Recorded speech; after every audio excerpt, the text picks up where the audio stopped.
sector empresarial en general del país viene de una racha que lo ha sometido a desafíos que hasta ahorita no tenemos gran claridad de cómo enfrentar. Estamos hablando de una crisis de desempleo, de las huelgas en las escuelas, del como fiscal, de 2 años de pandemia. ¿Qué se puede hacer desde el sector, dejando de lado lo que se puede hacer desde el aparato público? ¿Qué se puede hacer desde el sector para enfrentar esto o para levantar la cabeza?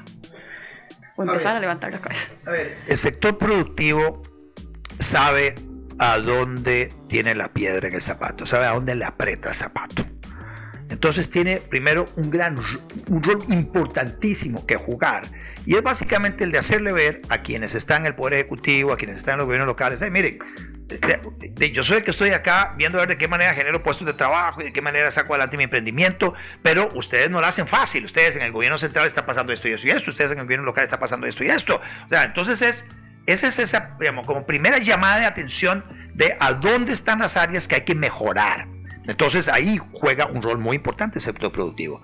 2, después de haber identificado eso, mantener el dedo en el renglón. Entonces no es que se lo dije ya, no, presionar y presionar y presionar, y entonces empezar a involucrar a diferentes actores de la sociedad civil, a diputados, con el propósito de que tomen conciencia de la importancia de hacer esas modificaciones con el propósito de mejorar el entorno para producir, porque nuevamente es el sector privado el que genera riqueza en un país, y entonces es el que genera los puestos de trabajo que nos va a permitir salir de pobres y que va a permitir mejorar la calidad de vida de la gente. Entonces, tomando conciencia la clase política de eso, deberían hacer todo lo que esté a su alcance para remover esos obstáculos, remover esas piedras de los zapatos, aflojar el zapato donde está apretando para que el sector productivo pueda desarrollar todo su potencial. Y luego, no solo eso, sino que además el sector productivo me parece que tiene un rol muy importante a la hora de proponer soluciones. Porque dice, sí, vea que me está apretando el zapato acá, que el costo de la electricidad está muy caro. Bueno, sí, perfecto. Y bueno, ¿cuál es la propuesta para bajar el precio de la electricidad? Que es una queja que yo siempre le he externado a las cámaras empresariales, que se quejan, son expertas en el lloriqueo, diciendo que sí, que el costo de la electricidad está subiendo y subiendo y subiendo, que estamos perdiendo competitividad, que esto y que lo otro, bla, bla, bla. Pero hasta la fecha no hay un solo proyecto de ley presentado por el sector productivo formal de Costa Rica a ningún actor, a ningún gobierno, a la jefatura de fracción, a los diputados, sobre la solución al problema energético. Entonces ellos podrían perfectamente con sus asesores contratar a alguien, ver cuáles son las mejores prácticas que hay a nivel internacional en materia de bajar los precios de electricidad, promover un mercado abierto en electricidad, etcétera. Lo materializan en un proyecto de ley, se reúnen con todos los jefes de fracción, les dicen: aquí está la iniciativa nuestra. Se reúnen con el ministro de Economía, se reúnen con el ministro de Ambiente, se reúne con el ministro de Presidencia, se reúne con el presidente de la República y dice: aquí está nuestra propuesta sobre cómo rebajar el precio de la luz. Y así como eso, el sector privado podría hacer propuestas para mejorar dramáticamente el entorno en el que hoy están haciendo inversiones. En seguridad jurídica hay mucho que hacer. Seguridad jurídica, estamos hablando de derechos de propiedad en toda la zona marítima terrestre, derechos de propiedad en las islas del Golfo, derechos de propiedad en zonas protegidas, derechos de propiedad en lo que son, digamos, parques, reservas biológicas, parques nacionales, etcétera.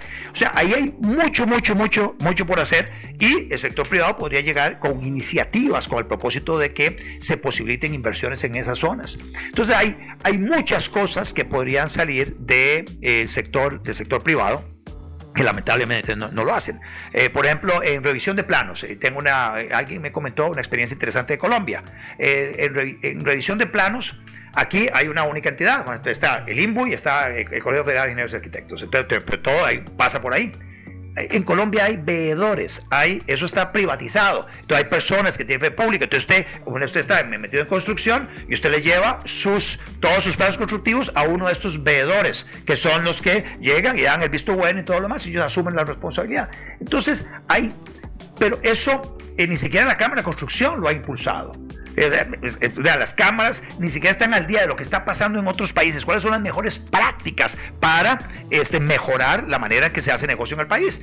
Cuando las cámaras estén pellizcadas y dicen: bueno, sí, estamos monitoreando, en aquel país lo hacen de esta manera, pucha, qué ingenioso, qué interesante, pucha, podríamos hacer un parecido por acá, vamos y traemos esa experiencia, la materializamos en un proyecto de ley o un proyecto de decreto, si no se necesita una ley, y se les propone, presidente.